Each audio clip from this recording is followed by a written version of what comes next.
vamos a empezar esta segunda jornada sobre psicosomática. Buenas tardes a todos.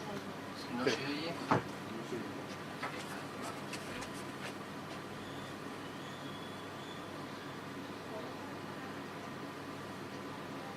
Buenas tardes a todos. Me alegro mucho de todos los que habéis venido una vez más. Muchas gracias por vuestra presencia. Bueno, en esta segunda jornada vamos a escuchar al doctor Manuel Pérez López. El doctor Manuel Pérez López es médico especialista en psiquiatría, psicoanalista de la Asociación Psicoanalítica de Madrid y también es miembro del Instituto de Estudios Psicosomáticos y Psicoterapia Médica, del que también en otro momento fue presidente también. También es miembro de SEPIA.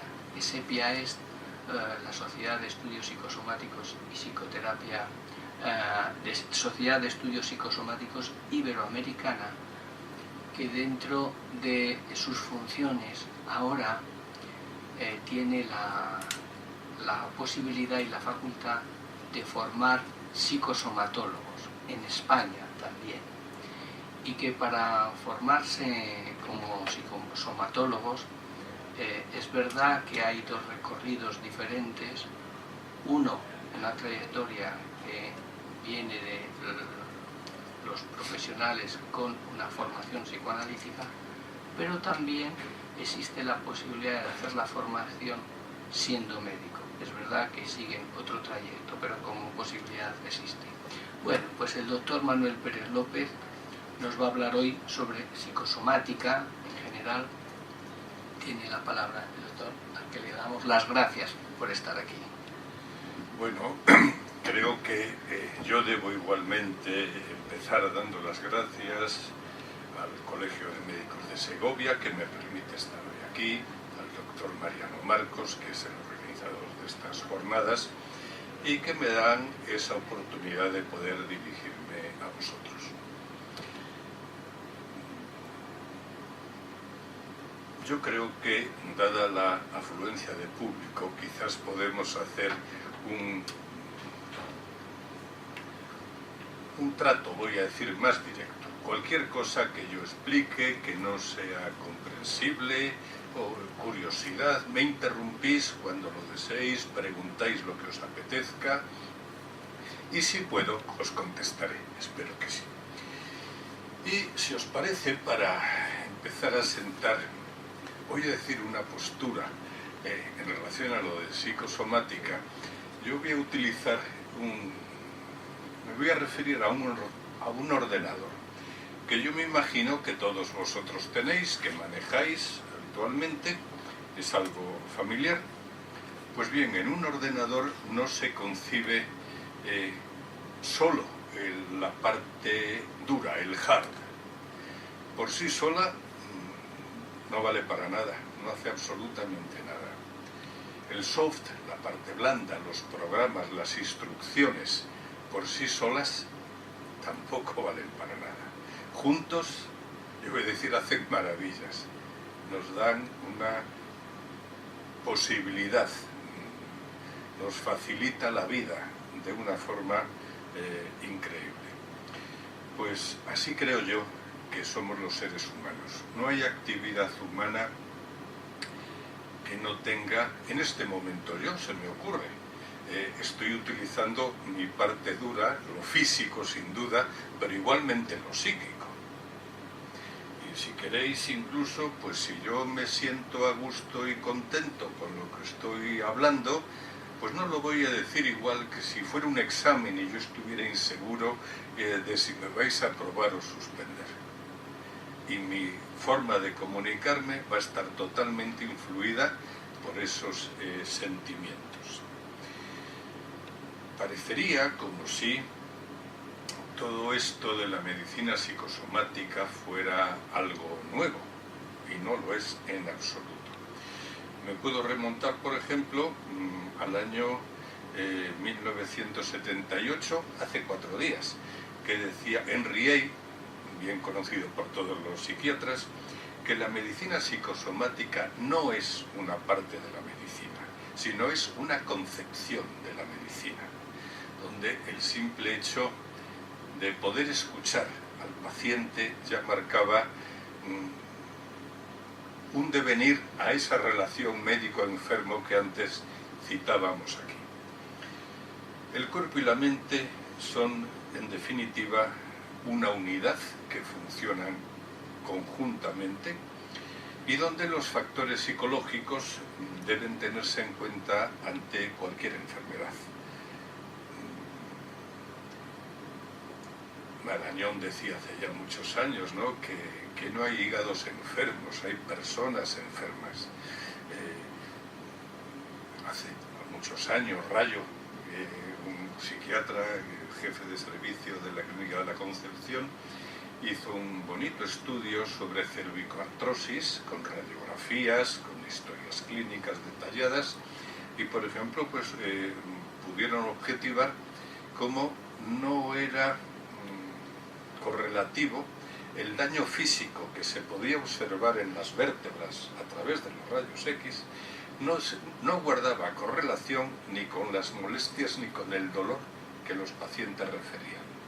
Pacientes con unas lesiones menores se quejaban más, se dolían más, consumían más analgésicos que otros que tenían lesiones óseas mayores. Pero, como yo os decía, la enfermedad psicosomática, la idea de esa medicina psicosomática no es nueva ni moderna. Si investigamos en los orígenes de la medicina, se llega por fuerza a la conclusión de que la medicina práctica fue siempre psicosomática. Yo voy a hablar quizás no tanto de los médicos de hoy, al menos no de todos, como de los médicos anteriores, donde la familia tenía un médico, don José, que venía a casa, que conocía la historia de la familia, que conocía el devenir de ese grupo familiar, y no tenía nada que ver la relación de los enfermos con el tal don José, que lo que hoy se puede tener con un médico que cada 2 meses o 3 meses cambia y que es otro distinto, y con el cual no se establece esa relación médico-enfermo. Hace ya casi 2500 años, que eso ya es un poquito de tiempo, más en concreto en el año 500 a.C., la escuela pitagórica identificó el cerebro como el centro de la actividad intelectual, describiendo los desórdenes mentales como la disfunción de dicho órgano. Y Platón, a principios del siglo IV a.C., en una obra llamada Cármides, decía: el alma es lo primero que ha de ser tratado, antes que el cuerpo. El alma que ha de ser tratada con sabios discursos, decía, que produzcan en el alma la serenidad. Platón afirmaba que un error extendido entre los hombres es el querer emprender separadamente la curación del cuerpo y la del espíritu. Esta postura la retomó y reelaboró Aristóteles a través de su ilemorfismo, según la cual cuerpo y alma, decían, formaban una sola cosa, una sola sustancia. Estas intuiciones de Platón y Aristóteles hubieran podido desarrollar una patología psicosomática desde aquellos momentos, pero los médicos griegos y romanos, Galeno en particular, fueron fieles al naturalismo del corpus hippocraticum, por lo que solo pudieron ver la enfermedad como un desorden de la naturaleza, quedando las ideas de Platón y de Aristóteles entre los filósofos. Hay una historia que os cuento, es un diagnóstico que en una ocasión formuló Erasístrato, médico de la escuela de Alejandría, en el siglo III a.C. Según nos cuenta Plutarco, Erasístrato, durante su estancia en la corte del rey de Siria, Seleuco Nicátor, curó al hijo y heredero de este, Antíoco, el cual sufría una enfermedad misteriosa, una enfermedad de consunción que ya le había provocado deseos de morir, suicidarse, lo cual preocupaba sobremanera al rey, a su padre, era su heredero. Erasístrato, buen observador y un gran médico, puso todo su empeño en salvar al príncipe, dándose cuenta de lo que aparentemente ocurría. Para confirmar sus hipótesis, recurrió a la siguiente estratagema.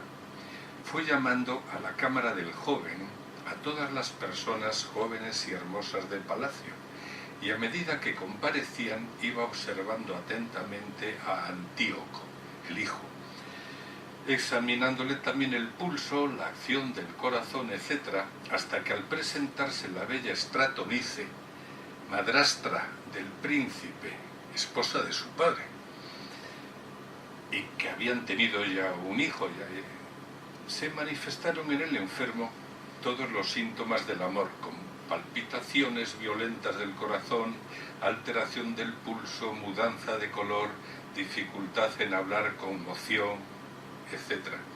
Una vez descubierta la causa de la enfermedad, el médico recurrió a un nuevo ardid. Pues dijo a Seleuco, al rey, que Antíoco, su hijo, padecía una enfermedad incurable.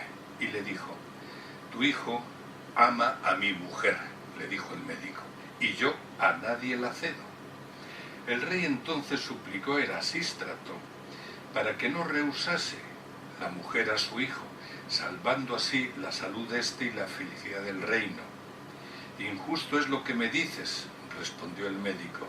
¿Quieres quitarme la mujer y atropellarme a mí, a tu médico? Si el amor fuese a tu esposa, ¿qué harías tú que me exiges semejante sacrificio? A lo cual el monarca contestó diciendo, en tal caso no vacilaría en entregársela a la mujer y hasta al reino. Y el médico continuó, entonces, ¿para qué me suplicas? De tu mujer está enamorado. Lo que te he dicho era mentira, la realidad es que está enamorado de tu mujer. En efecto, el rey renunció a Estratonice, la casó con su hijo Antíoco, cediéndole además parte del reino. Y Plinio, otro famoso historiador como Plutarco, agrega que por esta cura maravillosa Erasístrato recibió el magnífico regalo de 100 talentos. La historia, cuando yo la leí, pues me pareció muy bonita, divertida, pero me pareció un poco como un cuento de hadas. No sé, demasiado bonito, ¿no? Y bueno, por curiosidad, me entretuve en ver quiénes eran estos personajes para mí desconocidos. Bueno, pues Seleuco Nicátor, Nicátor significa vencedor, fue un general de Alejandro Magno, el cual heredó de éste la mayor parte de su imperio. Sus posesiones de Seleuco Nicátor llegaban desde la actual Grecia a Turquía, Irak, Irán, hasta la actual Pakistán y Afganistán. No está mal como reino. Las montañas de la India y los desiertos del mar de Aral. Seleuco Nicátor, el padre del que cuenta esta historia, fundó la dinastía seleucida, que quizás os suena de los tiempos en que estudiábamos historia, la cual duró desde el año 350 a.C. hasta el 60, casi 300 años aproximadamente. El hijo Antíoco, el que se casó con la madrastra, fue su sucesor con el nombre de Antíoco I. Bueno, y ahora la historia me parece que tiene ya un poco más de fundamento, de solidez. Y Erasístrato, el médico, pues Erasístrato junto a Herófilo fue el fundador de la escuela de Alejandría. Distinguió, y a mí me parece increíble, la capacidad de aquellos médicos, la capacidad de observación que tenían. Distinguió las principales estructuras del cerebro, los hemisferios y el cerebelo, y el papel de la coordinación motriz. También observó que los nervios convergían hacia el sistema nervioso central. Resaltó el papel en la sensibilidad y la motricidad de las raíces posteriores y anteriores de la médula. Me parece increíble que en aquella época alguien llegara a estas conclusiones. Fue el primero en establecer un vínculo entre el grado de giro de las circunvoluciones cerebrales, es decir, el grado de plegamiento en las diferentes especies animales, y su influencia en el grado de inteligencia de las mismas, en función de esa mayor o menor riqueza de las circunvoluciones cerebrales. Señaló el papel primordial de la sangre en el cuerpo humano y estuvo muy cerca de hacer el descubrimiento que muchos siglos después hizo Miguel Servet. Estuvo muy cerca de hacer el descubrimiento de la circulación sanguínea, al reconocer que el corazón estaba en el centro de la red arteriovenosa. En el plano anatómico fue el primero que describió la vena cava, las válvulas venosas y las arterias pulmonar y renal. A mí me pareció asombroso y admirable. Y ahora la historia de Erasístrato y del Antíoco para mí tienen un peso específico muy superior. Así de antigua empieza a ser la medicina psicosomática. En España, en el siglo XII, Maimónides, nacido en Córdoba el 30 de marzo de 1135 y muerto el 13 de diciembre de 1204, fue un precursor de la medicina psicosomática. Y de él decía su discípulo López Hispanus en 1216, el arte de Galeno únicamente hace sanar el cuerpo. El arte de Maimónides cura el cuerpo y el espíritu. Quizás fue Shakespeare, hacia 1600, el primero que describió un paciente ulceroso como paciente psicosomático, al caracterizar a uno de sus personajes, a Casio, de la siguiente forma: quiero ver en torno mío hombres gordos y relucientes que duerman a pierna suelta.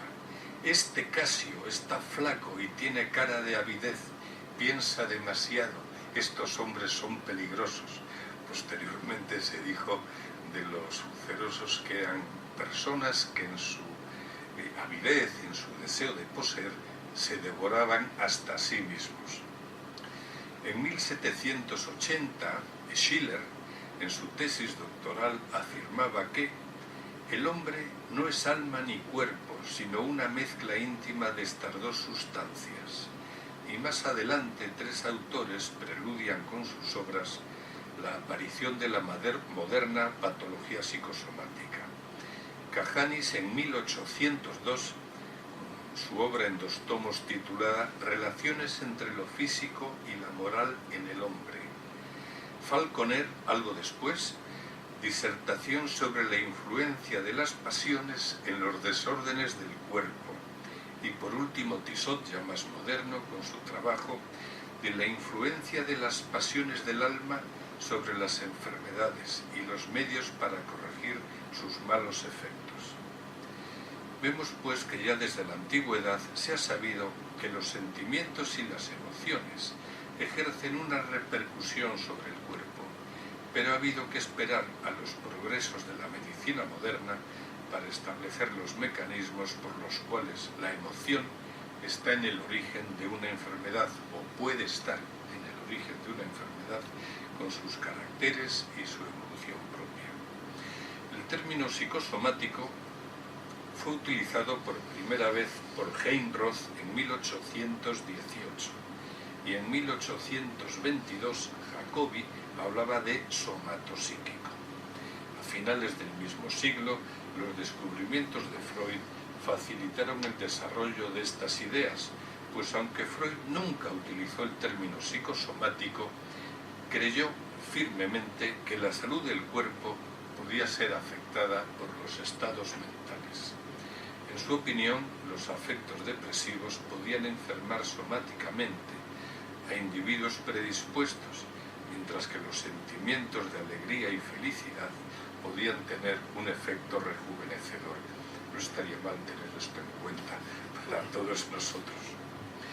Freud es considerado junto con Paulo y Cannon como uno de los 3 eminentes científicos que propiciaron el desarrollo de la aproximación psicosomática en medicina. Freud rechazó el modelo biomédico de la enfermedad de órgano aplicando el método científico al estudio de la personalidad, descubrió la existencia de un inconsciente dinámico individual. Desarrolló el enfoque histórico-biográfico que permitió una mejor comprensión del enfermo y de su enfermedad. Indicó también que cuando una persona enferma, la enfermedad y sus conflictos no son entidades independientes.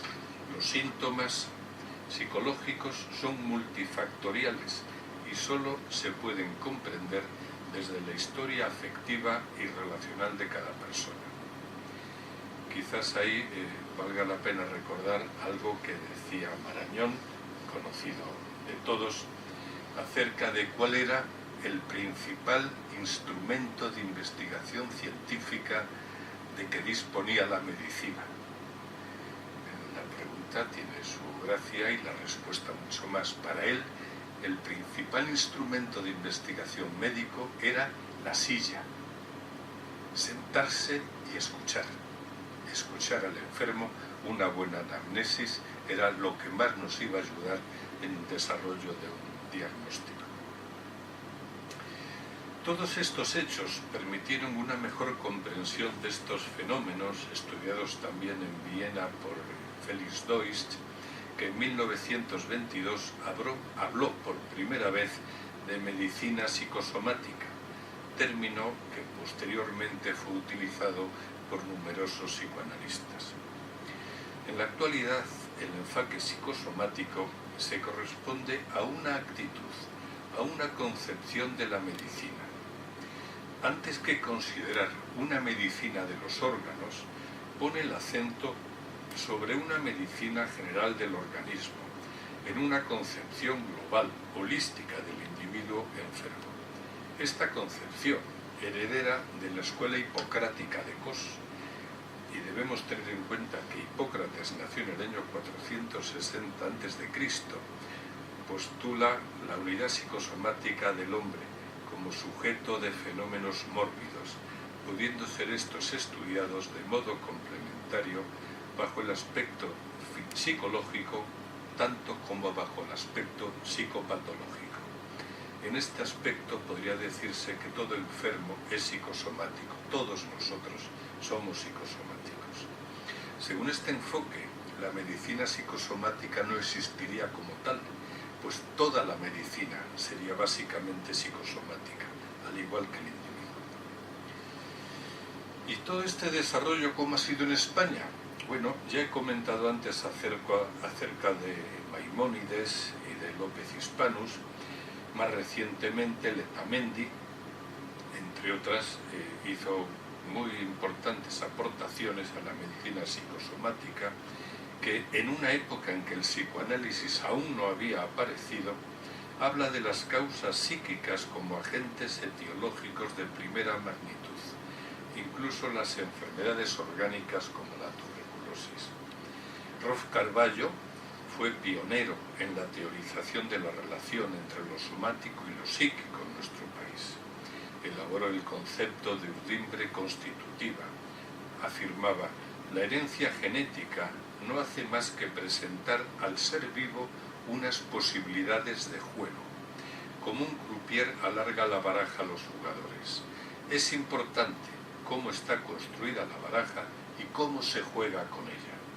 Las reglas o programas previos de toda vida no son exclusivamente hereditarios, sino que se preparan en los primeros meses y años por una relación transaccional como los seres que tutelan la vida infantil. Una especie de trama, de ahí lo de urdimbre constitutiva, una especie de trama sobre la que se teje la vida humana. Es a esta trama a lo que él llamaba urdimbre constitutiva. Si queréis os cuento, un paciente hace pocos días me hablaba de su padre, un hombre de unos 50 años, no es ningún niño. Me hablaba de un padre violento, exigente, dictatorial, que le obligaba y le amenazaba para que estudiase y trabajase, qué sé yo. Y bueno, con ese padre nació este hombre. Algunos días después me contaba que había una persona que le debía un dinero. resultado de unos negocios que habían hecho, y que él pues que tendría que ir allí a reclamárselo, pero que se lo hacía muy cuesta arriba. Le pregunté por la cantidad, me dijo 300.000 euros. Y yo le dije, hombre, pues es una cifra suficientemente importante como para que usted vaya a reclamarla. Y el hombre empezó a estar incómodo, a retornar. Claro, ¿y cómo me dice usted eso? Ahora estoy obligado a ir, ahora con lo que usted me ha dicho, y tengo que ir a enfrentarme, y yo no quiero, pero claro, usted ahora me obliga. Digo, perdón, pero ¿que yo le obligo? ¿Que yo le obligo a qué? ¿O se cree usted que yo soy su padre? Y el hombre se quedó absolutamente parado, diciendo, no, claro. Digo, es que usted me ha vivido como si yo fuera su padre, que le digo algo que sería útil, que creo que obviamente sería útil, pero usted lo toma como un mandato. En sesiones posteriores, digamos la última esta mañana, hablábamos de cómo este hombre, que había estado tan influido por esa agresividad paterna, él no podía ser agresivo, ni siquiera agresivo de un modo razonable, de un modo útil, ir a reclamar su deuda, que implica una cierta violencia para el reclamado como para el reclamante, pero él no se lo podía permitir. ¿Cómo iba a ser él como su padre, que era poco menos que un monstruo? Bueno, continúo para decir que dentro de ya en España del pensamiento psicoanalítico, después de Letamendi y de Roth, quizás Jaime Tomás se ha esforzado en la integración teórica de los distintos modelos de pensamiento y ha sido uno de los impulsores en el desarrollo de este instituto del que hablaba antes el Mariano, Instituto de Estudios Psicosomáticos y de Psicoterapia Médica, que fue fundada en el año 62, ya tiene unos añitos, por Rolf Carballo y por Jaime Tomás. Jaime Tomás contribuyó ampliamente a la difusión de la medicina psicosomática en el ámbito de los jóvenes analistas de nuestro país.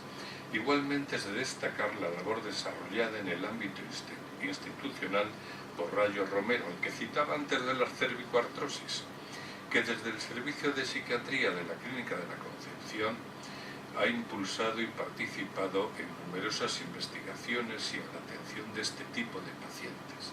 Entre sus múltiples publicaciones destacamos las relacionadas con el llamado síndrome neurótico cervical, que fue como él llamó a las manifestaciones emocionales de las cervicoartrosis.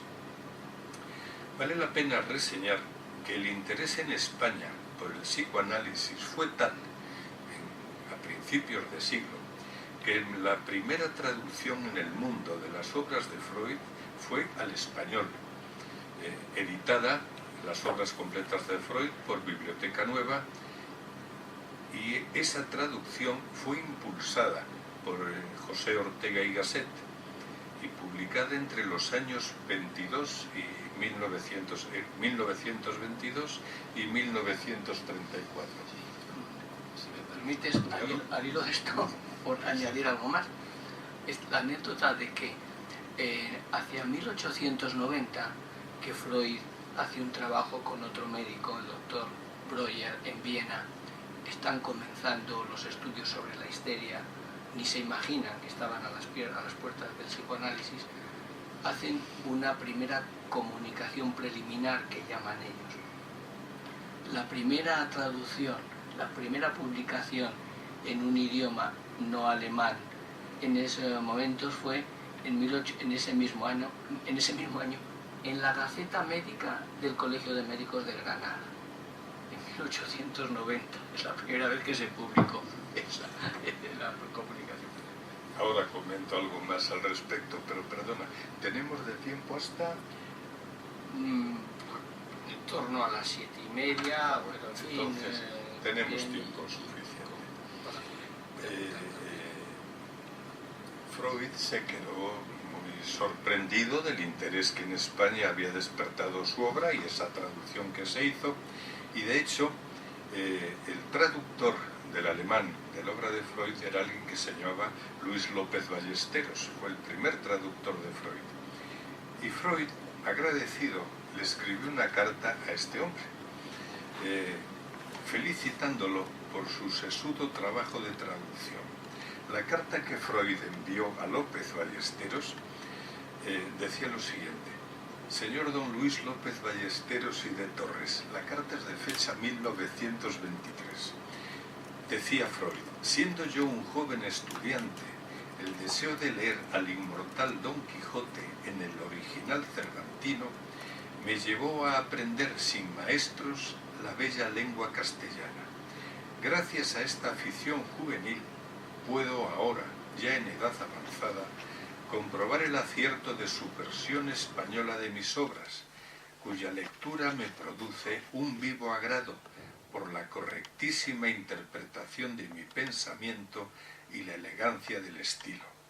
Me admira sobre todo cómo, no siendo usted médico ni psiquiatra de profesión, ha podido alcanzar tan absoluto y preciso dominio de una materia harto intrincada y a veces oscura.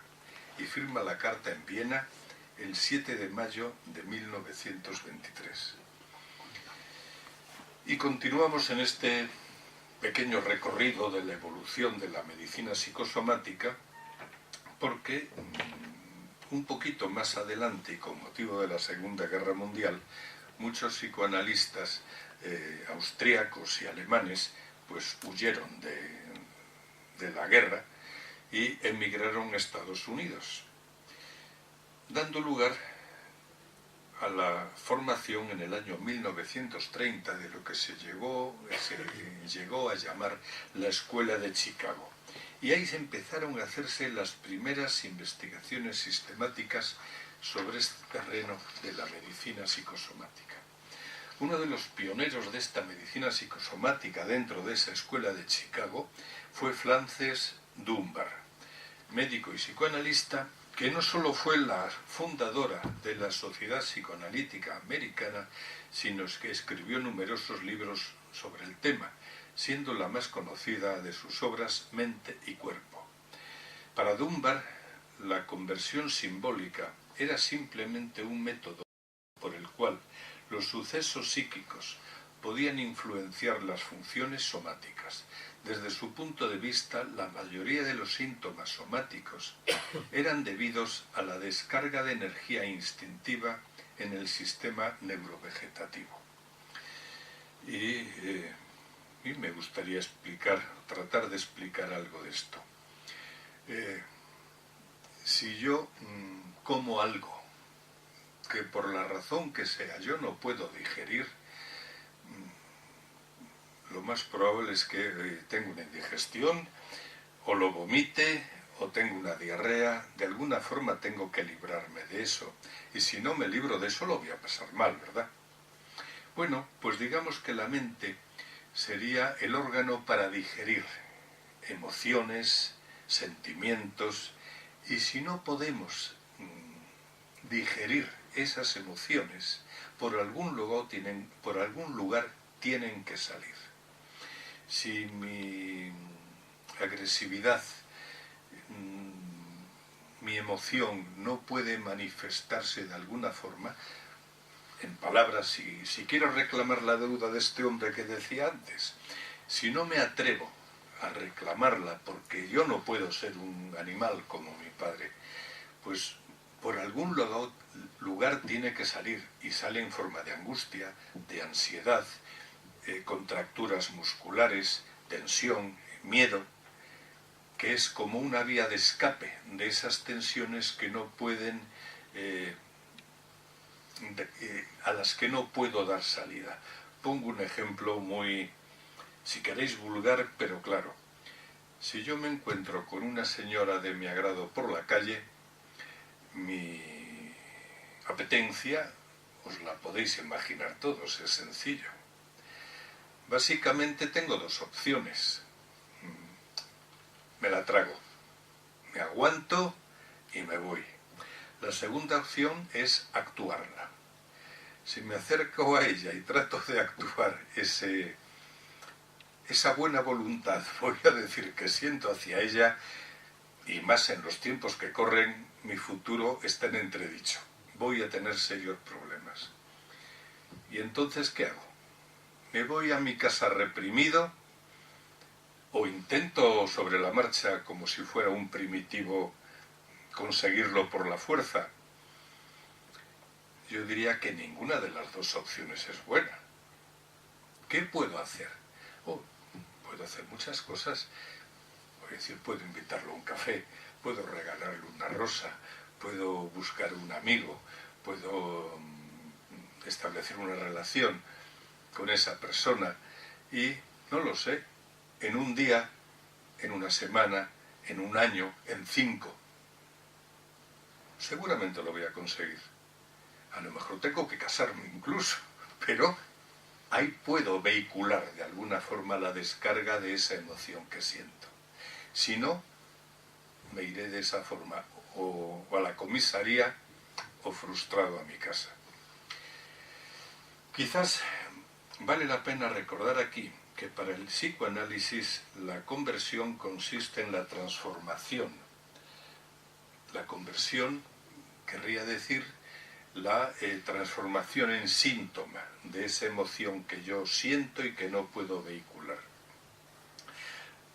Decía, consiste en la transformación de un conflicto psíquico en un síntoma corporal, ya sea de la musculatura estriada, parálisis o contracturas, de la sensibilidad, anestesias o algias, o de los órganos de los sentidos, ceguera, sordera, etc. Quizás aquí también se pueda contar una historia también un poco tremenda. En este caso, la historia fue de un hombre que, bueno, estaba en su trabajo desempeñando sus tareas, en algún momento se sintió mal y volvió inesperadamente a su casa. Cuando llegó a su casa, pues se encontró a su mujer descansando en la cama, sin ropa y acompañada. Ya es bastante palo, ¿verdad? Pero fue peor todavía, porque el hombre que acompañaba a esta mujer era un hermano de él. La mujer le había puesto los cuernos con el hermano del marido. Pues este hombre hizo una ceguera histérica. Sencillamente no vio nada. Se quedó ciego al momento. No vio nada. Fue una forma de eludir el conflicto muy exitosa. Imaginaros si lo ve. Realmente lo vio, porque si no lo hubiera visto, no se hubiera vuelto ciego. Pero, entre comillas, no lo vio, hizo esa ceguera y no se enteró de nada. Los médicos que le trataban, básicamente neurólogos, pues no lo veían nada claro, le hicieron una serie de pruebas de estimulación luminosa intermitente, una serie de estudios y comprobaron que las vías ópticas estaban todas perfectas. Su corteza occipital recibía los estímulos luminosos, los colores, aquello funcionaba. Poco a poco el hombre fue de forma progresiva y lenta recuperando la visión y allí no había pasado nada. No está mal, ¿verdad? Una respuesta, yo voy a decir lleno de ironía, una respuesta inteligente. Qué duro habría sido haberlo visto y haber actuado en ese momento. En realidad, continuó, dentro de la teoría psicoanalítica, la conversión es un sistema que condensa tanto el deseo prohibido como la defensa contra él. ¿Qué podía hacer este hombre? ¿Matar a su hermano? ¿Matar a su mujer? ¿Se iba a quedar quieto? ¿Iba a tragárselo y a digerírselo fácilmente? ¿Cómo hubiera podido hacer cualquiera de las dos cosas? Ahí salió la solución de compromiso, ese síntoma de conversión que fue la ceguera que le permitió saltar sobre ese hecho que allí había ocurrido. Y continuando, la influencia de las ideas de Dunbar también están presentes en los trabajos de Banson, que en el año 81 1981, describió un tipo de personalidad propensa al cáncer en pacientes caracterizados por una pobre capacidad de comunicación, tanto con los demás como con ellos mismos, un uso exagerado de la negación, de la racionalización y de la represión, así como un fuerte control interno y de sometimiento a las normas sociales. Suelen también coexistir en estos pacientes depresión y pérdidas de objeto. Pérdidas de objeto, para el psicoanálisis, objeto significa objeto amoroso, objeto de afectos. Otro miembro de esta escuela de Chicago fue Franz Alexander, que fundó el Instituto Psicoanalítico de Chicago y fue considerado como el más importante teórico psicosomático de los años 30 y 40.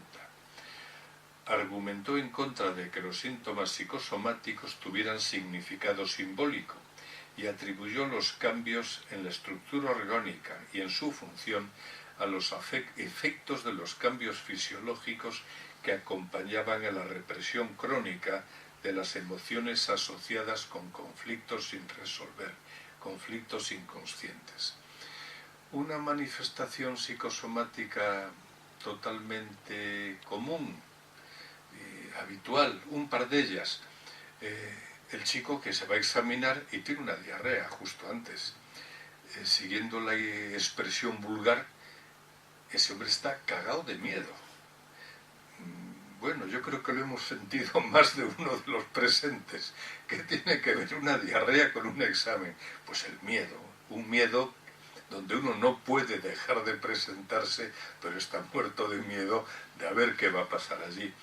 Otra cosa equivalente, otro síntoma equivalente, también muy común, el rubor, la chica o el chico que se ponen como un tomate cuando le dicen no sé qué cosa. Bueno, qué curioso, ¿no? A una chica o un muchacho le dice, oye, qué guapa eres, vaya tipazo tienes. Y la chica se pone como un tomate. ¿Cuento de qué? Bueno, hay toda una vasodilatación. En realidad ese ponerse como un tomate casi es algo como un semáforo que se enciende, ¿no? Está dando señal de que aquello que le han dicho le ha afectado. Pero son palabras que llegaron a su cerebro. ¿Cómo llegan hasta sus vasos, hasta sus arterias superficiales de la cara? Pues sí, hay fenómenos de vasodilatación que hacen que aparezca ese rubor. Y si en lugar de ser un piropo que le dicen a una o a uno, es el jefe que le echa una bronca a uno tremenda, uno se queda pálido como un muerto, con un susto. Hay una vasoconstricción absoluta. Y bueno, ¿cómo se transforma esa emoción? Había un libro por ahí antiguo que se titulaba De la emoción a la lesión. O si queréis lo podríamos decir, para sumarlo a mis palabras, de la emoción a la manifestación física. Podemos continuar diciendo que para Alexander, en su obra fundamental, que se llamaba Medicina Psicosomática, llegaba a las conclusiones siguientes. Los factores psicológicos que influyen sobre procesos fisiológicos deben ser estudiados con la misma atención que se presta corrientemente al análisis de los procesos fisiológicos. Segundo, los procesos psicológicos no difieren sustancialmente de los orgánicos, solo se distinguen de ellos en que se captan subjetivamente y pueden expresarse en palabras. Y tercero, al conocerse cada vez mejor las relaciones que existen entre las emociones y el desarrollo normal o anormal de las funciones orgánicas, el médico moderno ha de considerar los conflictos emocionales tan reales y concretos como si fueran microorganismos. De este modo, mientras que en un tiempo anterior regía como principio único el de Virchow, de que toda alteración funcional deriva de una estructura orgánica alterada, a partir de Dunbar y Alexander, se sostiene que esa relación puede invertirse de un modo que un trastorno funcional puede originar una alteración morfológica, es decir, una lesión orgánica. Ya hablaremos de todo esto con más calma. Otro investigador de relieve fue Peter Sifneos. Este no era austríaco ni alemán, este fue un griego que también emigró a Estados Unidos y desarrolló sus estudios en Harvard, donde junto con otro investigador llamado Nemiach estudiaron diferentes pacientes psicosomáticos a los cuales se les estimulaba para la asociación libre y el relato de los sueños. Los resultados de sus estudios confirman que, a diferencia de los pacientes psiconeuróticos, muchos pacientes enfermos somáticamente tenían grandes dificultades para la expresión verbal de sus sentimientos, una notable coartación de la fantasía y un estilo cognitivo literal, sin matices, y orientado hacia el exterior.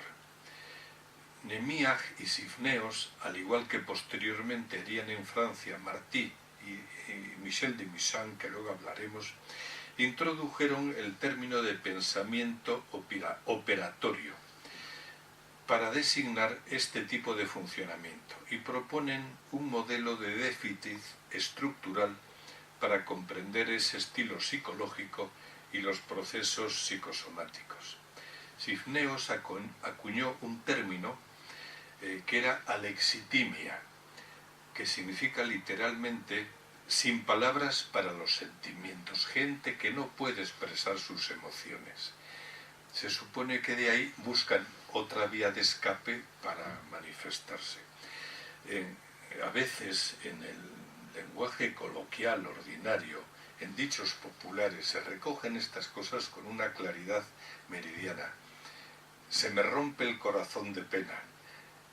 ¿Cuánta gente ha tenido infartos o anginas, según el caso, después de situaciones traumáticas emocionalmente hablando? Es que no la aguanto, es que me da alergia, dice la gente. Es otra vez la misma expresión. ¡Qué ganas tengo de meterle el diente a ese!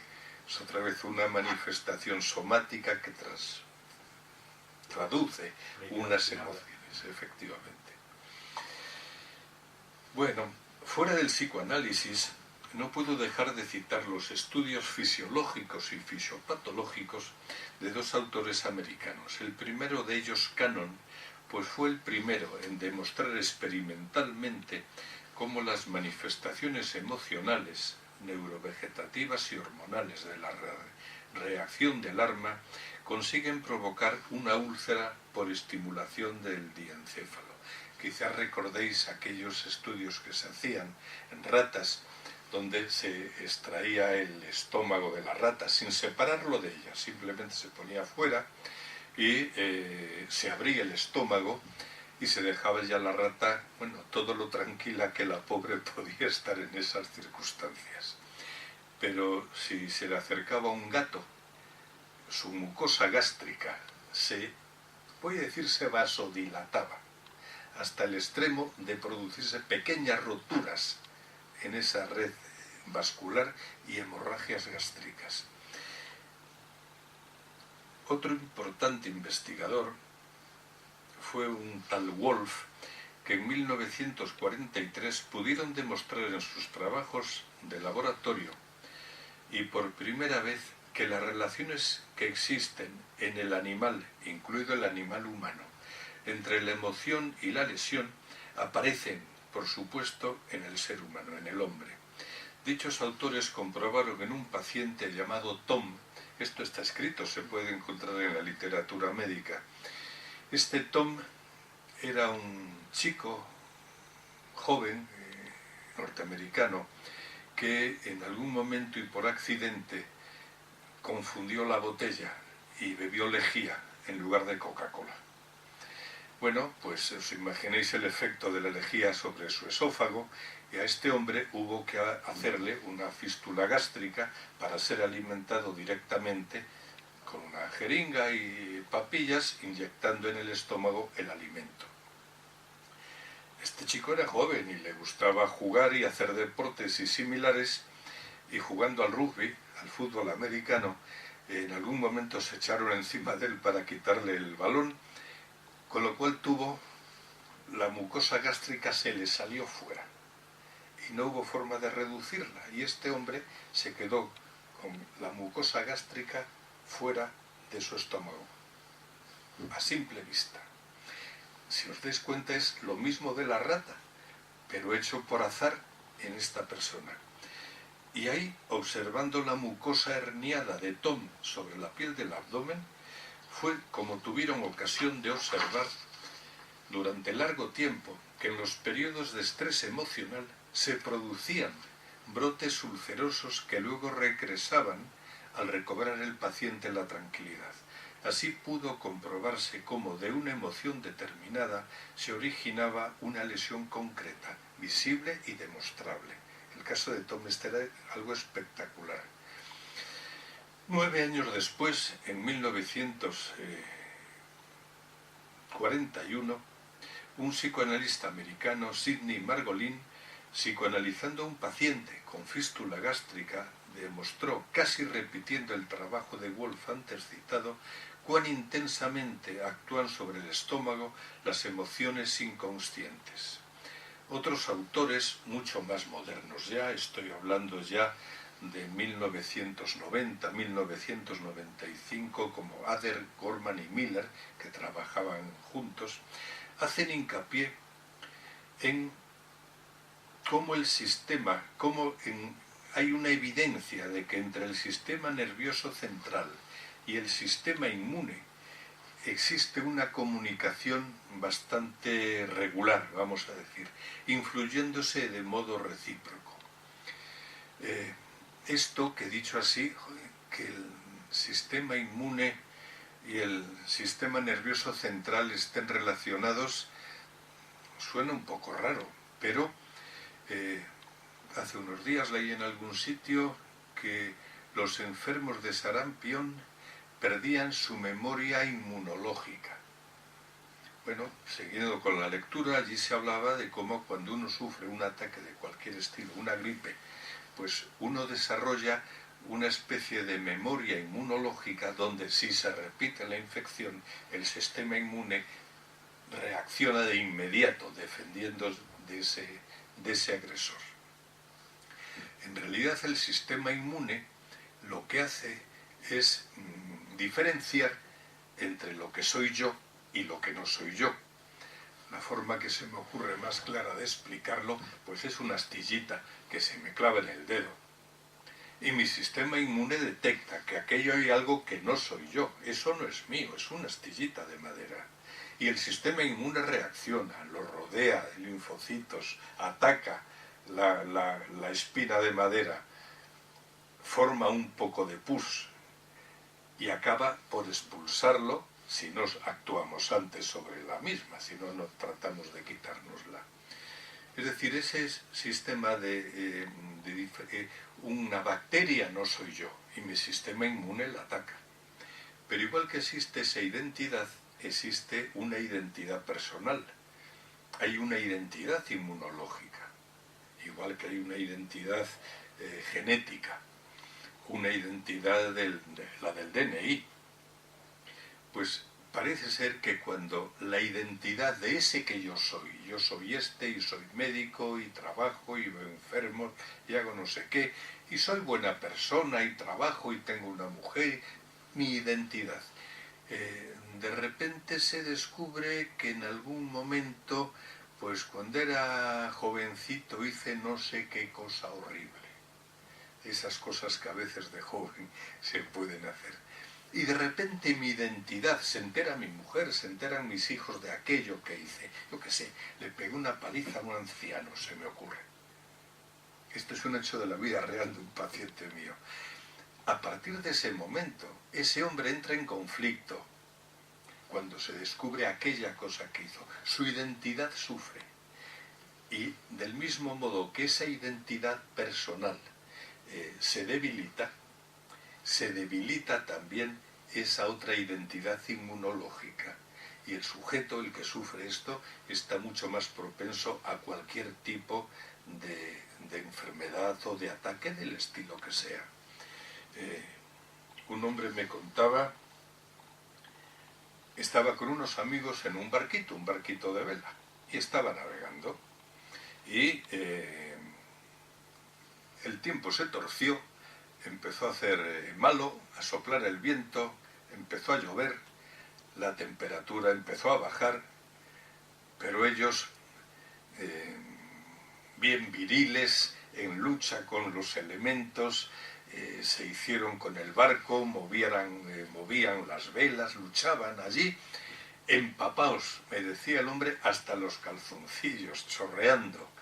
Pero allí, luchando fieramente contra los elementos, llevaron al barco a puerto, bajaron del barco, se fueron a casa a una ducha, cambio de ropa y a tomarse una copa y a contar encantados la aventura y cómo la habían afrontado. ¡Qué tíos! ¡Qué valor! Y el hombre me contaba, pero es que 7 días después andaba yo por la calle y estaba así pues un poco mustio, no estaba muy contento, estaba un tanto depre, qué sé yo. Chico, me cayeron 4 gotas, hacía un poco de... me he cogido un gripazo. ¿Cómo es posible? ¿Cómo es posible que en el barco, luchando bravamente, nada? Pero luego, con 4 gotas y un poquillo de frío, menudo gripazo me cogí. Por supuesto que habría unos virus por ahí danzando, claro. O los llevaba él incluidos. Pero en un lado había una identidad inmunológica que le ayudaba a protegerse, que falló. Fallaron cuando este hombre estaba más triste y más depre. Y continuó. Si queréis podemos hablar incluso de cómo el sistema inmune sería, según estos autores que citaba antes, Ader, Gorman y Miller,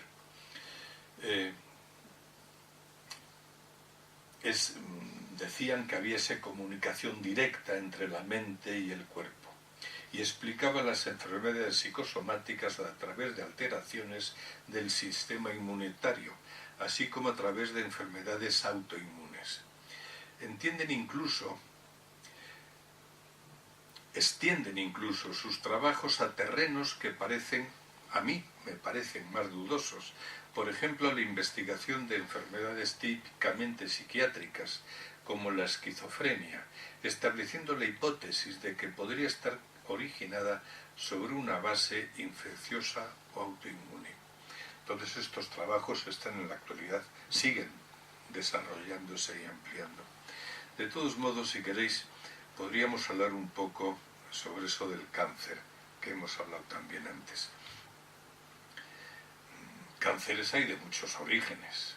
Los hay genéticos, los hay hormonales, los hay ambientales.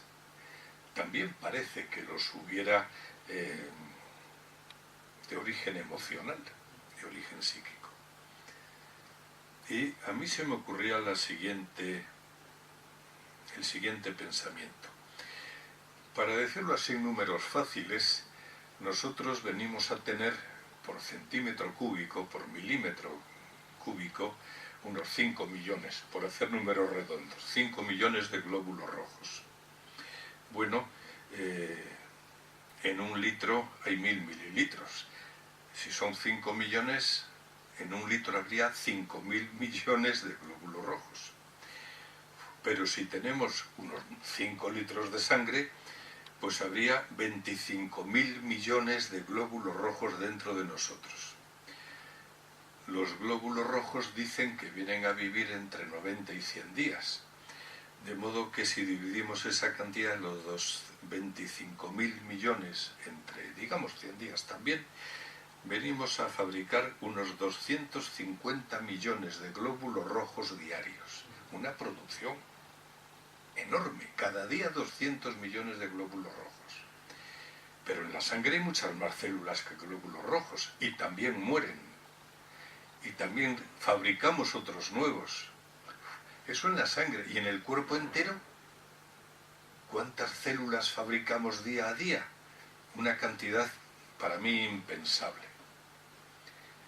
Esa producción masiva tan enorme, ¿no va a tener células que salgan mal? ¿Células alteradas genéticamente? Ya sabemos que sí. ¿Y entonces qué pasa con esas células que yo voy a decir fabricamos todos, día a día? Bueno, tenemos un sistema inmune que dice, esta no es mía, esta célula no es mía, está mal, y se la carga. Quizás habéis oído hablar de la apoptosis, sería en esa misma línea. Bueno, pues gracias a ellas nos defendemos de esas células alteradas. ¿Y si nuestro sistema inmune falla y no la detecta? ¿Estaría ahí el inicio de un cáncer? Bueno, es una posibilidad que no parece descabellada y que podría estar ahí también incluida. Y si queréis continuamos con los desarrollos de la psicosomática y nos pasamos ahora a Argentina. Pero antes de Argentina voy a hablar también de España. El primer psicoanalista español fue un tal Ángel Garma. Este Ángel Garma era de una familia de Santander, familia de médicos, quiso ser psiquiatra, emigró a Alemania para seguir allí su formación.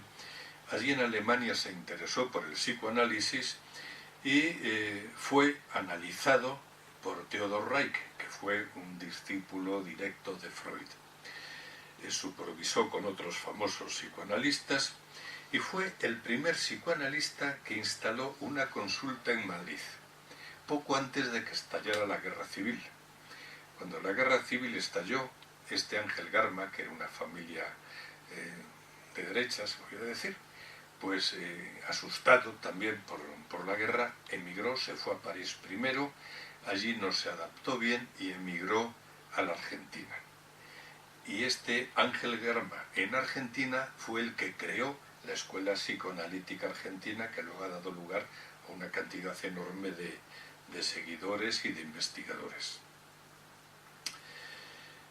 En Argentina escribió numerosos artículos. Ángel Garma ha muerto hace unos años, no demasiados, estuvo aquí poco antes de morir, fue recibido por el rey, hubo un festejo, reconocimiento a su tarea tan importante.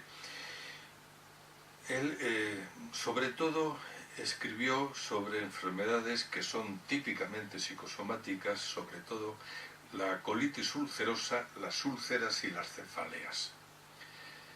Y en su obra sobre las úlceras dice que en muchos ulcerosos existe una situación típica que ellos no suelen percibir, de suma importancia en la génesis de sus conflictos psíquicos y de sus trastornos gastroduodenales consecutivos. Es una dependencia amorosa de alguien que no les satisface genitalmente, lo que en ellos actúa más traumáticamente, porque suelen ser individuos con una actividad profesional que les exige demasiados esfuerzos y que les impide descargar la tensión emocional de sus conflictos. La forma en que las emociones pueden llegar a producir úlceras se comprende conociendo aspectos inconscientes más profundos de la personalidad del predispuesto a la úlcera. Son aspectos que están en relación con las primeras etapas del desarrollo instintivo y psíquico de un individuo y que se generan en los primeros meses de vida. Descrito de una forma muy resumida y esquemática, en los primeros meses de vida ocurre lo siguiente según Garma.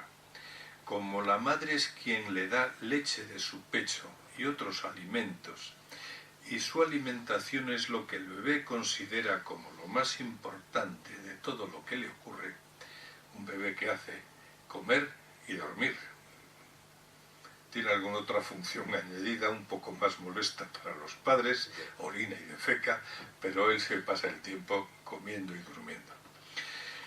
Los demás problemas que suele tener le son resueltos por el entorno a ese bebé, y los primeros objetos del mundo exterior que le interesan al bebé son el pecho de la madre y su relación con ella. De ahí que las primeras representaciones que se crean en el psiquismo del bebé sean las del pecho materno. Primero, como tal órgano no concibe, digamos, a la madre, además es pequeñito, lo único que él conoce es la teta de la madre. Si queréis podemos comentar cosas curiosas. Por ejemplo, dicen que si un bebé recién nacido se le deja sobre el vientre de la madre, el bebé repta y va subiendo hacia el pecho y acaba mamando. Yo eso no lo he visto. Lo que sí he visto, y creo que lo hemos visto todos, es como un bebé al cual se le acerca el pecho. El tío reconoce que es aquello. ¿De dónde saca él? ¿Qué cosa es aquella? Y no solo lo reconoce el pezón materno, sino que encima sabe lo que tiene que hacer con él. ¿De dónde saca él ese conocimiento? Repte y suba o no, me imagino que sí. Hay unas preconcepciones que son innatas y que nacen con nosotros, que son los que llevan al bebé a reconocer lo que es un pezón y a saber lo que tiene que hacer con él. Hay muchos otros reflejos. Había uno que yo no recuerdo, creo que era el reflejo de deambulación. Si a un bebé se le pone en contacto con una mesa, el niñito coge y levanta los pies. El de agarrarse al dedo del padre o de la madre que se le pone. Hay otras muchas cosas. Pues ese pecho entonces es algo muy importante para ese bebé. En algún momento, hace ya muchos años, había en mi casa una visita, una mujer amiga de mis padres que trajo a su bebé. La señora, hablando con mi madre, pues se alargó demasiado, pasó el tiempo de la hora de darle el pecho al bebé, era una niñita. La niña empezó a llorar desaforadamente. La madre, que tenía ya unos cuantos hijos antes, se lo tomó con bastante calma. Y al final, aquella niña que lloraba desesperada de hambre, pues ya la madre se sacó el pecho, se lo acercó a la boca, y aquella niñita hambrienta rechazó el pecho. Yo me quedé muy sorprendido. Si tiene tanta hambre, ¿cómo no come? ¿Cómo no mama? Y la madre insistió en meterle el pezón en la boca, tenía a su bebé en brazos, y aquella niña no lo quería. Es más, cuando se lo acercaban reaccionaba con violencia, se apartaba de aquello. Y qué cosa más rara. La madre, que tenía experiencia, como os decía, en algún momento cogió su pecho, lo apretó, salió un chorro de leche que cayó en los labios de la niña. Y al instante aquella niña se abalanzó sobre el pecho de la madre y se puso a mamar. ¡Qué cosas más raras! Bueno, hoy, leyendo estas cosas, y eso del pecho bueno y el pecho malo que hemos dicho, se puede entender aquello. Lo que era algo incomprensible, el pecho que no da de mamar, es un pecho malo, es una agresión, le hace daño al bebé en la barriga, que no se satisface su estómago, es algo que le está haciendo daño y no lo quiere. Cuando el bebé puede reconocer la lechita de su mamá, este es el pecho bueno, y a ese sí que se agarra y empieza a mamar. Pues esa relación con los objetos, el primer objeto de cualquier ser vivo es el pecho de la madre y luego la madre. Esa relación, que a veces es una buena relación y otras veces no tan buena, es algo que nos marca y que marca a los ulcerosos. Si os dais cuenta, hablábamos antes de la mucosa gástrica y de cómo hay esa vasodilatación llevada por las emociones negativas, por el estrés que producía esas hemorragias focalizadas.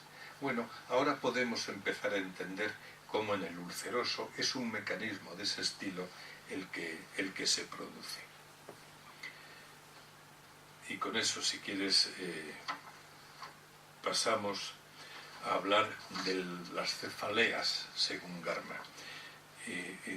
Bueno, y habida cuenta de la hora que tenemos, pues lo voy a decir también muy en breve, pues es un mecanismo equivalente de vasoconstricción. Y vosotros sabéis todos esos prodromos de la cefalea, donde hay alteraciones visuales, se ven rayas, zonas donde no se percibe dolor y demás. Bueno, pues ahí es donde empieza la vasoconstricción cerebral, que luego se incrementa y pasa a ser esos dolores típicos de cefalea que pueden acabar en náuseas, vómitos, lo típico de las migrañas. Siguiendo por este recorrido necesariamente un tanto acelerado, podemos hablar también de otros autores como por ejemplo Raskowski. Raskowski es otro argentino de la Asociación Psicoanalítica de la Argentina, que empezó trabajando y publicó un trabajo que se titulaba Interpretación psicosomática de la función tiroidea, donde, partiendo de la idea de que los síntomas del hipertiroidismo son muy parecidos, él decía idénticos, a los del miedo, relaciona la aparición de bocios hipo o hipertiroideos con ciertas situaciones de sobreexcitación crónica y con los problemas creados por esta en relación con las imágenes, otra vez más, de la madre introyectada. La madre introyectada no es la madre real, es la madre que yo creo que he tenido. Que si soy pequeñito, pues la voy a ver como la mejor mamá del mundo, la más guapa y la más buena, y a lo mejor de más mayor pues no la veo igual. O sí, depende de la experiencia de cada uno. Raskowski, a partir de la investigación psicoanalítica de psiconeuróticos con manifestaciones de hiper e hipotiroidismo y de otras observaciones que recoge en su trabajo, se plantea una interpretación de la significación psicodinámica de la función tiroidea. Relata la desaparición de la sintomatología de un hipotiroideo después de 400 sesiones de análisis y también la investigación psicoanalítica de un hipertiroidismo tiroidectomizado por persistencia de un exoftalmos. Sobre estas observaciones y de otros datos aportados, considera la tiroides como una instancia represora y prospectiva de las tendencias libidinosas pregenitales y estimulantes de la actividad genital. En realidad esto, que en su día fue algo revolucionario, hoy en día lo puedes encontrar cosas equivalentes en el periódico, hace no mucho en la prensa, no me acuerdo si era El País, El Mundo, ABC, hablaban de la oxitocina. La oxitocina, que seguro que todos conocemos como inductora al parto y demás, pero hablaban también, en base a otras investigaciones, de la oxitocina como la droga del amor y del attachment, de la capacidad para relacionarse uno con otra persona afectivamente. Parece ser que segregamos oxitocina tanto mujeres como hombres cuando nos enamoramos. La están relacionando incluso con el orgasmo. Hablaban de que de un modo paralelo a esas contracciones uterinas del momento del parto, las contracciones propias de un orgasmo en hombres o en mujeres están también propiciadas por la oxitocina. Entonces, que modificaciones hormonales produzcan efectos físicos, pues parece como muy de cajón, ¿no? Y si el miedo es capaz de producir incrementos o decrementos de la secreción tiroidea, que la adrenalina se incrementa la secreción o no en función de la sensación de riesgo, de peligro, de agresión, es otra cosa bien sabida, pues empieza a sonar como muy normal. Todavía hay más. En un grupo de investigadores en París, de la Escuela Psicosomática de París, Léon Kreisler, Michel de Moussan y sobre todo Pierre Marty, partiendo de esas ideas que hablaban acerca de la alexitimia, de esa incapacidad para expresar afectos, para pormenorizar y detallar afectos, hablan de que hay pacientes que tienen, ellos dicen, de una pobreza preconsciente. Y vamos a ver si yo lo puedo explicar. Bajo un punto de vista del psicoanálisis, la mente humana tiene tres apartados, que habéis oído seguro todos. Un inconsciente, un preconsciente, también llamado antiguamente subconsciente, que se hizo en su día muy popular, y un consciente. Lo consciente es lo que todos vemos, es el propio de la vida ordinaria. Lo inconsciente es lo que está dentro, que no nos damos cuenta, lo que lleva a que uno puede, pero ¿y cómo hice yo aquello? Ya sea bueno o malo, ¿cómo fui yo capaz de aquello? Y hay un elemento intermedio que es ese preconsciente, que es como un, digamos, órgano mediador entre un sistema inconsciente y el sistema consciente. Y es ahí, dependiendo de la calidad y de la cantidad de ese preconsciente, como somos más o menos capaces de expresar nuestras emociones.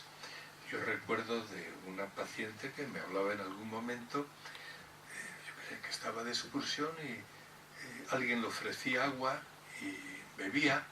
Y decía, qué sed tenía, no sabía que tenía tanta sed.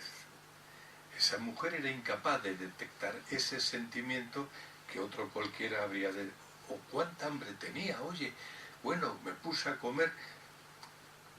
Un hombre me vino a consultar, un antiguo paciente, hace varios días, porque su padre se estaba muriendo. Era solo una consulta puntual. Su padre se estaba muriendo, el padre había sido con él malo, un mal padre, y él decía que él odiaba a su padre, que su padre es que no le había dejado pasar una, la había maltratado siempre, la había despreciado siempre, y que él no le quería, que lo que tenía que ver era rechazo y odio hacia ese padre abusador y maltratador. Y ahora se estaba muriendo y estaba muerto de pena. Y el hombre no se entendía a sí mismo. Pero ¿cómo es posible? Ahora que se muere, el hombre se iba a verle al mediodía, en el intervalo de trabajo del mediodía, se iba a verle por la noche, se iba tempranito por la mañana antes del trabajo, a veces decía, yo estoy loco, ¿qué me pasa? Si yo nunca he querido a mi padre. En algún momento me dijo, si es que yo con mi padre lo que he tenido es una relación de amor-odio. Y ahí le señalé, ¿se da cuenta de lo que ha dicho? ¿Qué? Que tenía usted una relación de amor-odio. Sí, es que yo a mi padre no le tragaba porque era un tal... No, ha dicho amor-odio. Y es lo que ahora le está saliendo a usted, el amor que llevado del odio, por llamarlo así, nunca se ha permitido sentir. Y bueno, y el hombre ahí pudo empezar, pues es que es verdad, mi padre es que tal, pero también me hizo no sé qué y me ayudó en no sé cuántos. Y ahí pudo entender lo que le estaba pasando. ¿Por qué no lo entendía? ¿Cómo me da tanta pena si yo no le quiero? Y ahí pudo empezar a entenderse. Pudo poner en palabras aquellas emociones que era incapaz de nominar, de ponerle un nombre. Pues en esta idea de la insuficiencia preconsciente es, como explica Martí, otro tipo de somatizaciones mucho más primitivas, entre otras, por ejemplo, enfermedades cancerosas y otros efectos que Martí describe. Martí llegó a tener un hospital que se dedicaba específicamente a medicina psicosomática, subvencionado por la Seguridad Social francesa, el Hospital de la Poterne, donde trabajaban específicamente con este tipo de pacientes. Hay un libro suyo, que seguro que tú conoces, se llama Movimientos Individuales de Vida y de Muerte, donde describe a una mujer cancerosa avanzada, casi terminal, ingresada en el hospital. La mujer está esperando la muerte, sencillamente. Y en algún momento le informan de que su hijo, tenía un hijo único, Estaba casado el hijo y tenía 2 niños pequeños.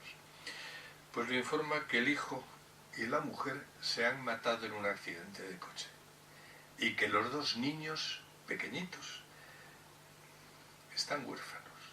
Solo la tienen a ella, a la abuela, que está con un cáncer de esas características.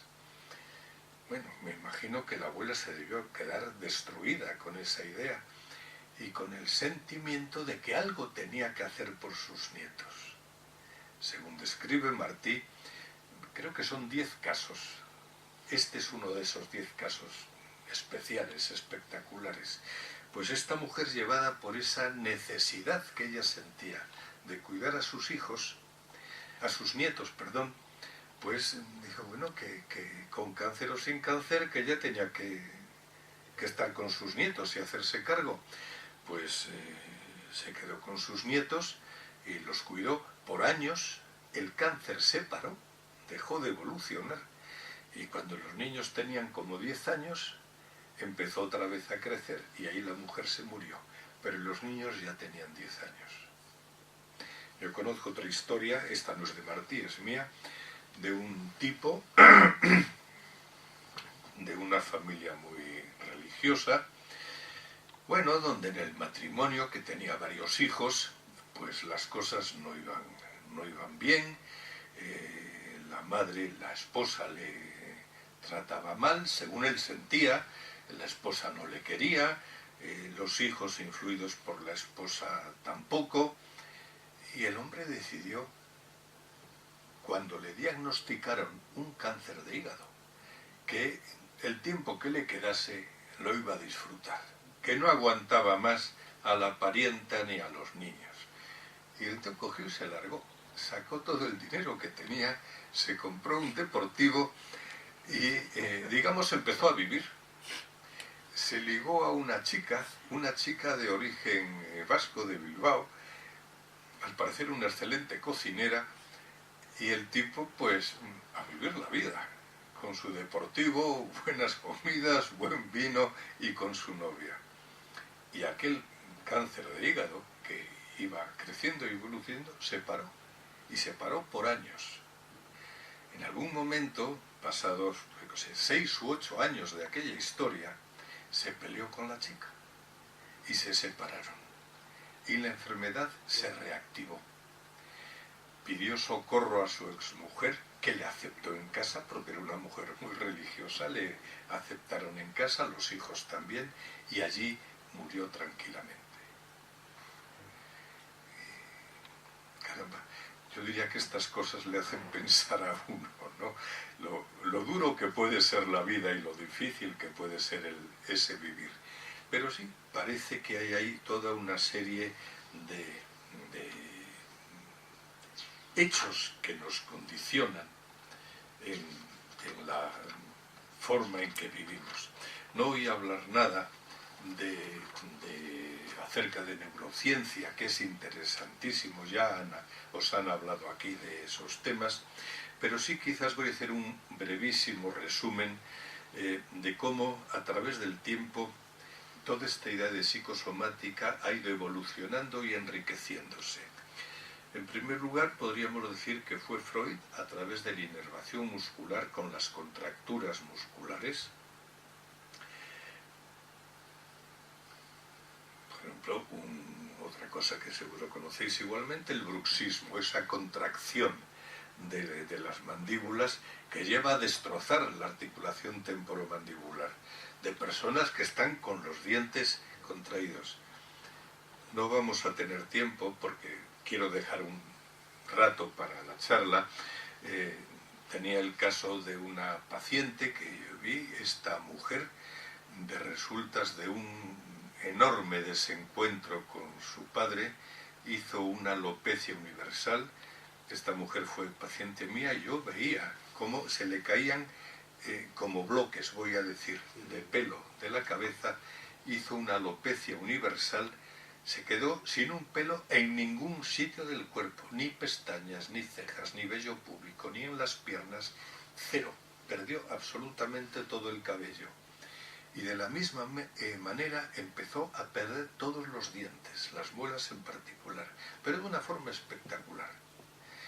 Bueno, la mujer ciertamente estaba con las mandíbulas, le dijo el dentista, la persona que le trataba, que tenía las mandíbulas apretadas de tal manera que la encía por debajo del diente, con esa presión que sufría constante, no podía alimentar la nutrición del diente, y de ahí la pérdida de la dentadura. Perdió como 6 o 7 muelas. Y de un modo paralelo, basándonos en lo que ya hemos hablado, la pérdida de cabello como un fenómeno de vasoconstricción generalizado también, y que le llevó a esa pérdida, a esa alopecia. Bueno, volviendo al resumen, que es lo que quería hablaros, en primer lugar sería lo muscular, las contracturas, ya sean mandibulares, ya sean en cervicales, ya sean en brazos, esos pacientes que tienen síntomas fruto de un disco que se sale porque tienen una contractura de toda la musculatura paravertebral que aplasta vértebra con vértebra, hace que se salga el disco intervertebral y aparecen por las mañanas con las manos dormidas, tensas, dolores musculares, agujetas, etc. Eso sería la primera parte, lo muscular. Después de esto sería lo vascular, lo propio del sistema nervioso vegetativo, lo que describía Garma de los fenómenos de vasoconstricción y vasodilatación. Después lo hormonal, lo que habló Raskoski, que ya hemos comentado, y por último lo de Ader a través del sistema inmunitario, que podría explicar, si todo esto se confirma, enfermedades, incluso algunos tipos de cánceres. Y bueno, son las 7, nos queda media hora, que si os apetece pues podemos charlar y comentar lo que deseéis. Sí querría, si queréis, antes de acabar, no me resisto a hablar de la universalidad del síntoma psicosomático, donde todos hemos tenido somatizaciones. El cuello tenso por el examen, o la diarrea del examinador, o cualquiera otra de las múltiples manifestaciones somáticas que las emociones producen en el cuerpo. Hablábamos antes de una pareja de enamorados en un encuentro íntimo y donde las palabras, pongamos de ella hacia él, diré de qué gusto me das, por decir algo sencillo, no produce el mismo efecto en el compañero, en lo somático, que si dice, pues voy a pintar el techo de blanco. Y eso le pasa a cualquiera, o a la mujer, que el hombre le dice, vida mía, te adoro, o ven para acá que no sé qué te voy a hacer. Y hay alteraciones instantáneas, físicas, consecutivas a ese tipo de estímulo emocional. Y es que, por terminar, todos somos psicosomáticos. Y con esto me callo y os dejo la palabra a vosotros. Hay una pregunta, tengo 2 preguntas para una me imagino que la habrán hecho ya en muchas charlas de estas. La primera, es en relación, te han insistido ya en otra ocasión, insistieron la semana anterior y te has vuelto a insistir ahora, en la relación materno-filial en los primeros días, primer tiempo del nacimiento. Y la importancia que tiene el mamar. En ese caso, cuando se da el biberón normal, sí, en lugar del pecho, ¿eso realmente puede influir tanto en el futuro, en la mente, o no es tanto como debería ser? Por hacer un poco de broma, los pechos femeninos para los hombres, qué importantes son, ¿no? Yo diría, si uno lo piensa, desmedidamente importantes, ¿no? ¿Cómo se explica que que el hombre tenga esa fijación, no importa grande, pequeño, bonito, feo, hay como una curiosidad innata, un interés innato en el hombre por aquello. En la mujer no, porque ella tiene sus propios pechos. El hombre no siempre carece de ellos. Yo no sé si por ahí el interés. Pero es que con el alimento que da una madre a su hijo, digamos con el pecho, no solo le da alimento, con el alimento que da la madre, ya sea con el pecho o con un biberón, le da también caricias, le da amor, le quiere, le mira a los ojos. ¿Cuántos cuadros hay? Algunos de la Virgen, donde está la Virgen mirando al bebé el ojo en el ojo, mirándose directamente. Y es una relación de ese niño con la madre, yo voy a decir privilegiada. Nunca le han dado tanto, tan bueno y junto. Comida, cariños, ternura, amor. Poder diferenciar si a un bebé el que le den el biberón tenga un efecto, pues no sabría, no creo, no conozco que haya estudios al respecto. Pero sí os puedo contar algo anecdótico de una investigación que hace tiempo hicieron sobre este tema, de la siguiente manera, y realmente es curioso. Fabricaron con alambre, con tela metálica, voy a decir, el cuerpo de dos monas, entre comillas, ¿no? A una de esas monas, que habían hecho con tela de alambre, le pusieron entre los alambres digamos, un biberón con leche. Y a la otra mona no le pusieron biberón, pero le pusieron entre comillas, una piel, yo me quería imaginar terciopelo o yo que sé qué, un tejido muy suavecito. Y con esas dos monas fabricadas de esta manera, les colocaron allí unos monitos en edad de mamar, solos, a ver qué hacían. Y al parecer, si mi memoria no me falla, los monitos lo primero que iban era a la mona suave y se quedaban allí con la mona suave, acurrucados. Y cuando el hambre se le disparaba, entonces iban a la mona de alambre que tenía un biberón. Y allí comían, y en cuanto habían comido, volvían otra vez a la mona suave. Si mi memoria no me falla, aquellos monitos acabaron muriendo, porque prefirieron el cariño, la mona suave, a la mona que daba de comer. Tú conoces la historia y quizás, no sé si lo confirmas o lo corriges en algo. Estaba pensando que si no fuiste tú, no sé quién fue, en las jornadas que se celebraron en el 2013 de psicosomática en el hospital, se expuso esta película. No sé. No la llevé yo. Pues quizás fue Javier o incluso Manuel de Miguel. Manuel de Miguel puso las películas de estas experiencias con los monos y otras más. Sí, claro. Pues así de importante es el cariño, la caricia para el ser humano. Ya que es primero cariño, segunda alimentación. Sí. En ese caso, efectivamente, eso nos puede llevar a que los niños que están en inclusas, que están en guarderías desde muy pequeñitos, no van a tener la misma relación, el mismo cariño, van a ser psíquicamente tan preparados como los que están en una familia o con una madre. Te lo cuento.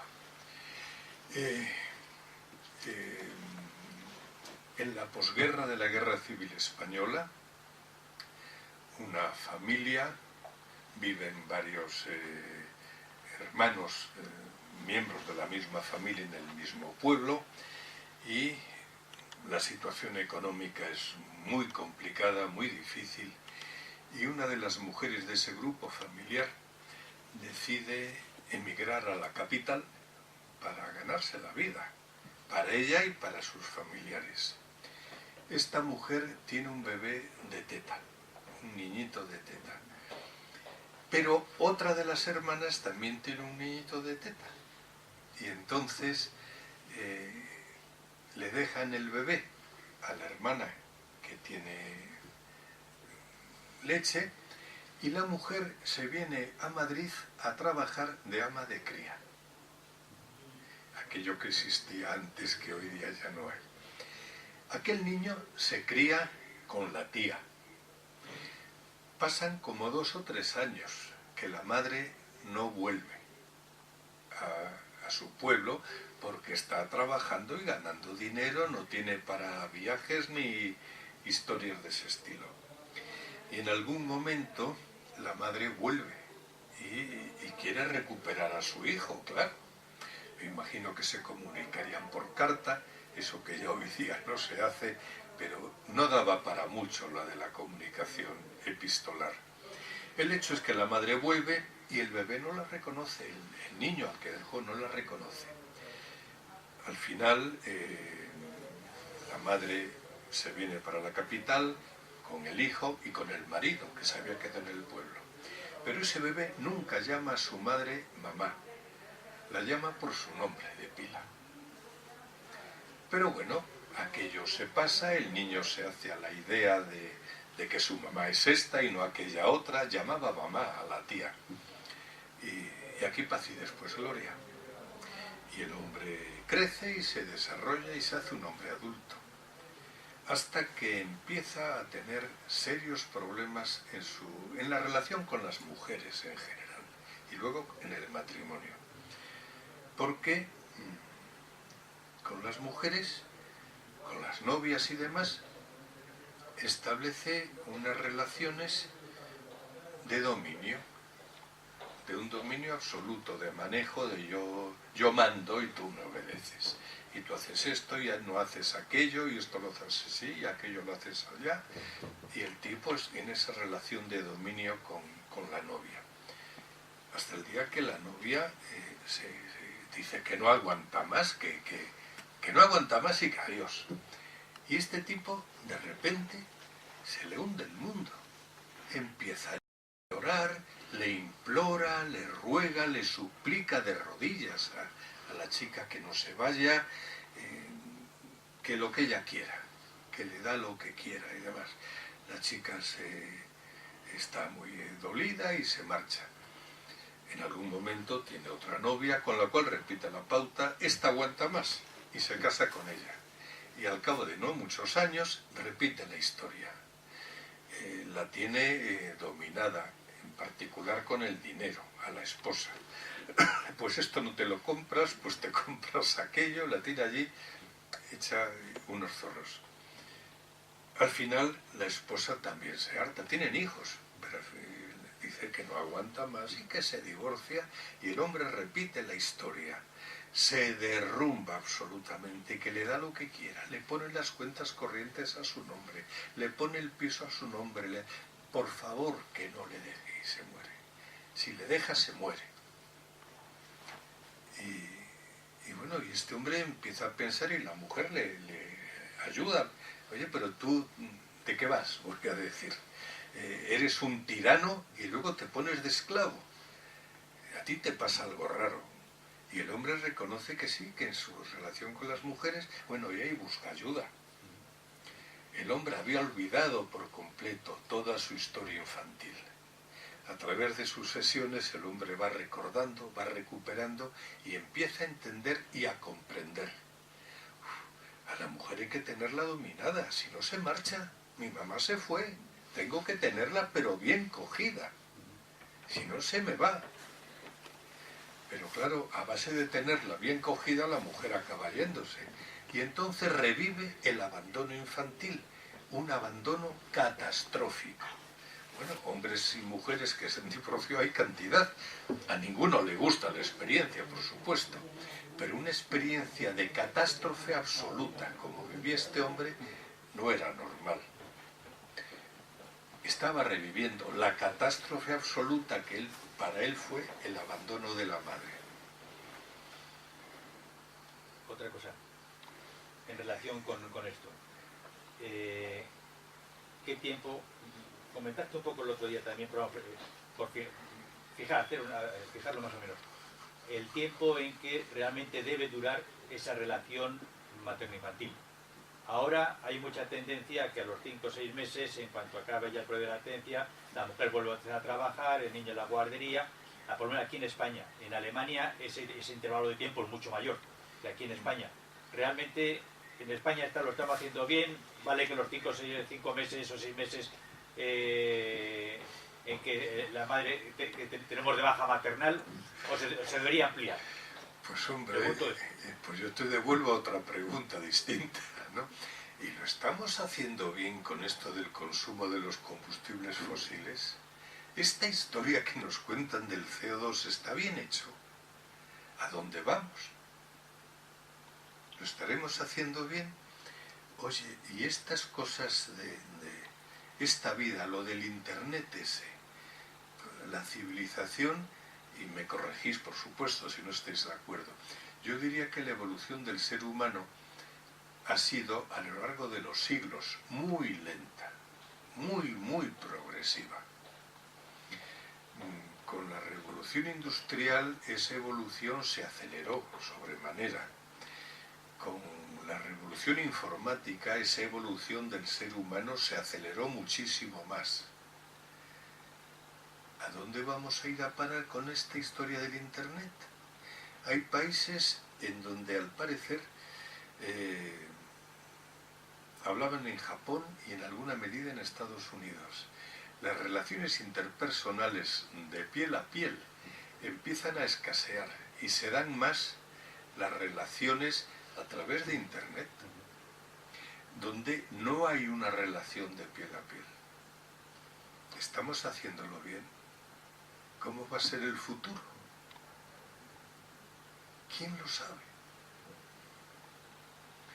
Iba a decir, qué miedo. No sé si recordáis un libro que en su día fue muy famoso hace ya tiempo, de un hombre que se llamaba Aldous Huxley. El libro se llamaba Un mundo feliz. Lo habéis leído, ¿verdad?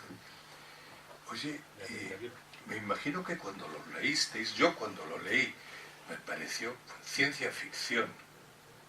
¿Y hoy? ¿Hoy es ciencia ficción? ¿Qué pasa con los seres humanos? Por hacer un poco de broma, qué raro, qué cantidad de partos gemelares hay. Es sorprendente, ¿verdad? ¿Eso es espontáneo? No, porque hay tantos gemelos por la calle. ¿Qué nos pasa que no somos fértiles? ¿Qué estamos haciendo? Yo diría, mira, cuando viajábamos en tren de los de antes, no digamos en un mulo, en un caballo, el viaje era una cosa lenta, progresiva, donde, yo qué sé, uno se iba de Madrid, voy a decir, a Sevilla, a 40 grados, o al norte, que estaba lloviendo y ventando, y uno se iba haciendo poco a poco a ese cambio ambiental, temperatura, presión atmosférica, humedad relativa. Hoy día coges un avión, un viaje al norte de España, es 1 hora de viaje en total, pero cuando llega uno a Bilbao, hombre, no es que esté muy mal, pero uno está raro, no hemos tenido tiempo de adaptarnos a esos cambios. ¿Lo estamos haciendo bien?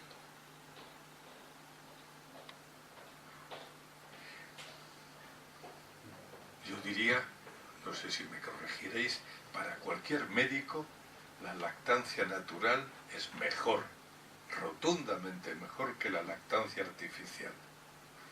Madre mía, todas estas cosas de que le pasamos a los niños defensas, inmunes, toda esta serie de cosas, ¿lo estamos haciendo bien? ¿Qué sé yo? Que un bebé esté en la guardería a los 3 meses.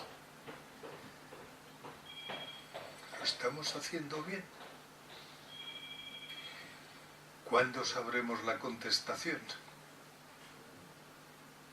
Pues dentro de unos cuantos decenios, me imagino.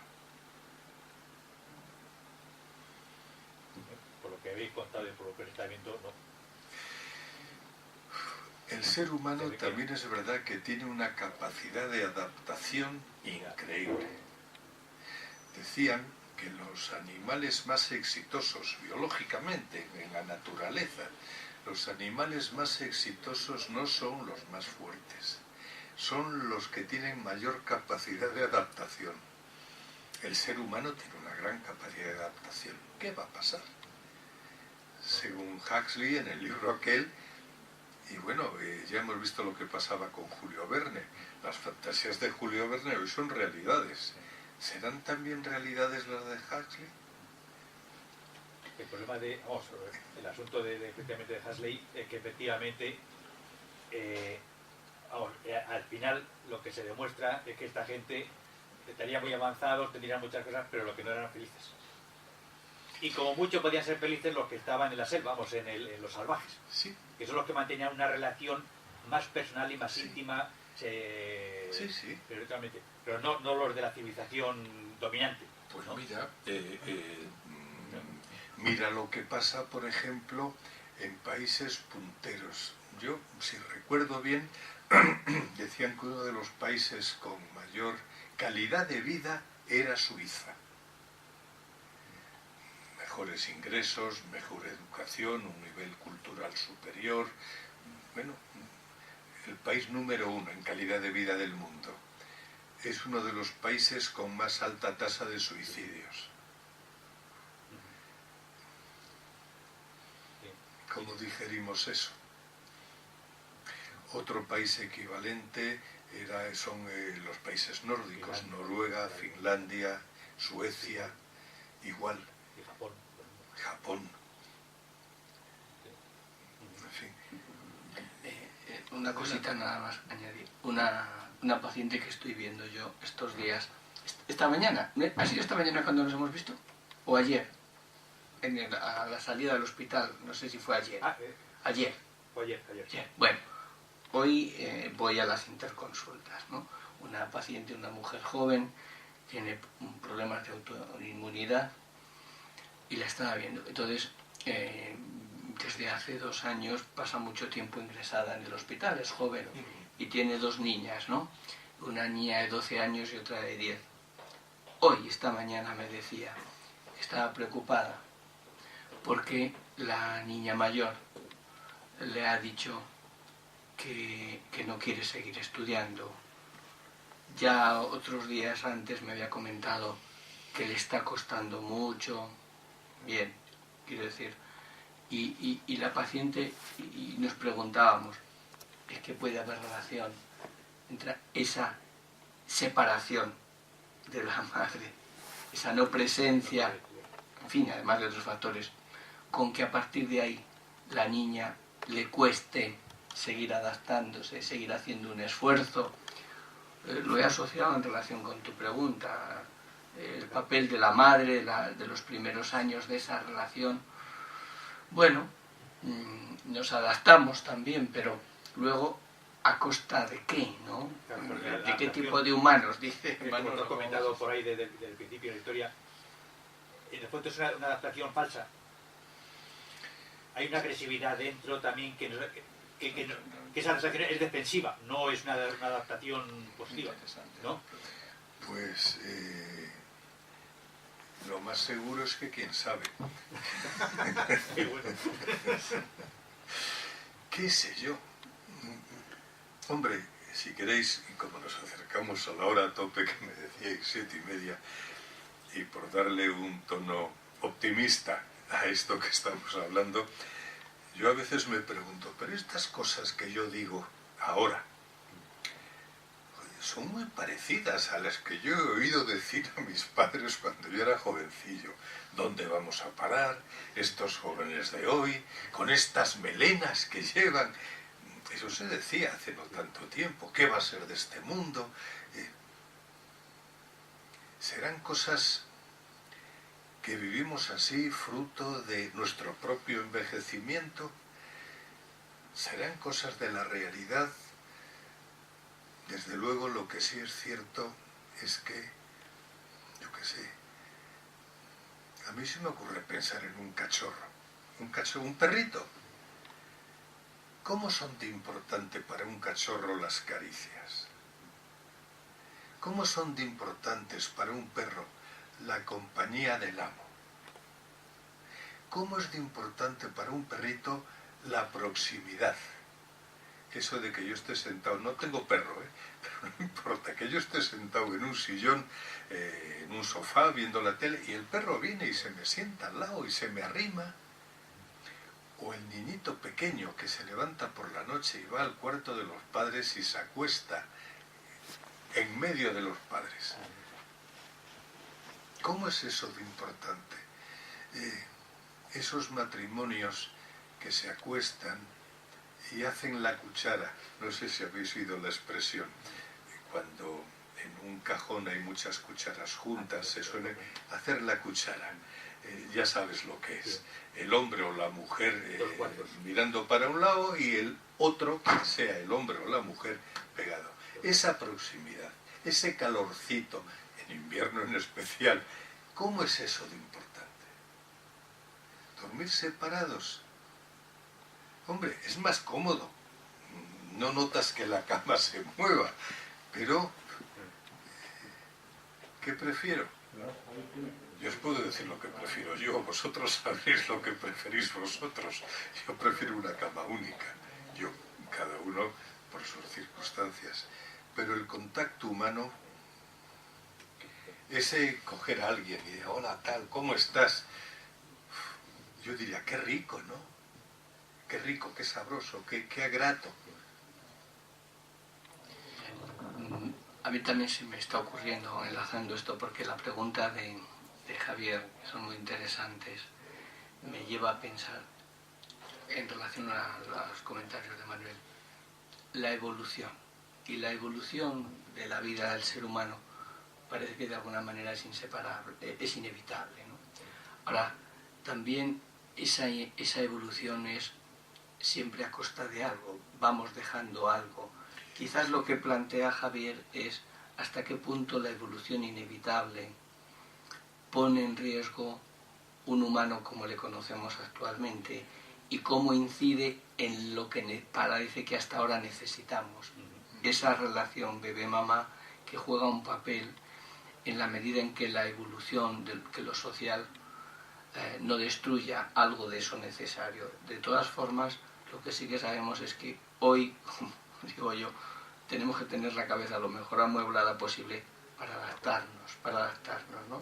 Y quizás una de las dificultades de la adaptación es la enfermedad psicosomática, ¿no? Como fracaso de lo mental para adaptarse. Fracaso de la adaptación, sí. Y posiblemente lo que nos acabe quedando, eso es lo que se ve que hace prácticamente el psicólogo, que es escuchar y dejar hablar, posiblemente. Pues y en las relaciones nuestras exactamente lo mismo, ¿no? Digamos que iría algo más allá de lo psicológico, planteado así como tú dices, donde sería escuchar y dejar hablar para luego intervenir. Sí, claro. Porque si no hay respuesta, no hacemos nada. Pensando en lo que decía Mariano, yo pensaba, y estoy pensando en voz alta, lo que se me ocurre. Yo me imagino que nos adaptaremos a esta nueva vida. Yo no creo que volvamos al taparrabos, ni volvamos a la forma de vida de nuestros padres. ¿Quién escribe hoy cartas? Hace unos días, y sin ningún medio especial, con un ordenador e internet, hablé con una persona, yo en Madrid, una persona en Londres y otra persona en Chipre. Y hablamos como si estuviéramos juntos.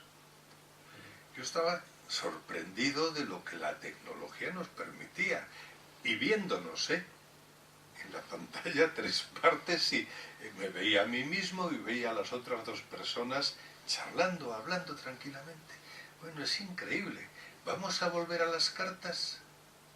Yo creo que no. salvo que pase una hecatombe, qué sé yo. Pero en principio, si todo sigue desarrollándose, no vamos a volver a las cartas. Quizás habéis visto estos dibujos de cómo se imaginan que van a ser los seres humanos dentro de unos siglos, con una gran cabeza, unos larguísimos dedos muy hábiles y un cuerpo bastante débil y escuchumizado. Pues a lo mejor, hombre, nosotros sabemos, o si queréis, lo podría hasta reducir a yo sé cómo soy hoy yo. Recuerdo cómo fui, pero no sé cómo llegaré a ser. ¿Quién voy a ser yo dentro de X años?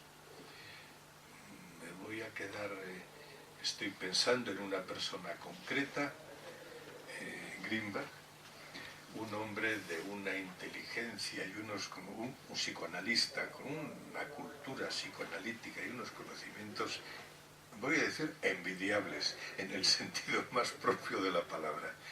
Pues este pobre hombre, con libros traducidos a 20 idiomas, que volvía de Tokio de dar unas conferencias en inglés, donde había ido porque le había introducido obras suyas de psicoanálisis al japonés. Pues este hombre tuvo un infarto cerebral y se quedó tetrapléjico, no podía ni hablar, no podía comunicarse. Y yo pensaba, este tipo ojalá haya perdido la conciencia, porque como conserve la conciencia y vea quién fue y quién es, bueno, si pudiera, que no podía, era para pegarse un tiro realmente. ¿Qué nivel de sufrimiento podía tener ese hombre? ¿Quién voy a ser yo? Y estoy hablando de un individuo, pues no lo sé. ¿Qué me va a pasar si me toca la primitiva? ¿Qué me va a pasar si se mueren mis hijos? ¿Quién voy a ser yo si yo no sé por qué causa me tienen que cortar las piernas? ¿En quién me voy a transformar? Bueno, esperemos que me toque la primitiva y que no me dé el infarto, ni me corten las piernas, pero seguramente nos adaptaremos, seremos distintos. Yo recuerdo de mi padre las muñecas que tenía. Y yo veía las mías. Qué debiluchas, qué finas. Pero veo las de mis hijos y mis hijos me dicen, ¡jo, qué muñecas tienes! Nos adaptaremos. Por lo menos seamos optimistas, ¿no? Porque si no, ¿quién lo va a aguantar? Bueno, como llega la hora, vamos a darle, yo le doy las gracias también en nombre vuestro a Manuel por este esfuerzo que ha hecho, por el recorrido tan denso y que ha tratado de darnos pinceladas un poquito de este recorrido histórico hasta llegar a últimamente donde lo psicosomático se puede pensar ya dentro de una teoría que va tomando cuerpo, y él ha hecho un esfuerzo histórico, podría haber seguido todavía mucho más, pero en la síntesis también está a veces, y en la buena capacidad de síntesis, lo bueno. Manuel, muchísimas gracias, y no hay dos sin tres. No hay dos sin tres. ¿Qué le vamos a hacer? Gracias a vosotros. Gracias. Bueno, para que faltar aquí, bueno, Raúl. Dime. Hasta luego, Raúl. Sí. En Finlandia ahora están diciendo que es más importante que los niños estén jugando que en ir al colegio. claro. Y yo prefiero que los hijos estén más tiempo con la mamá en lugar de ver. Un poco la pregunta iba un poco por ahí, ¿no? Y al mismo tiempo... Que además todo lo que les comentado, Todo tiene... luchar la primera.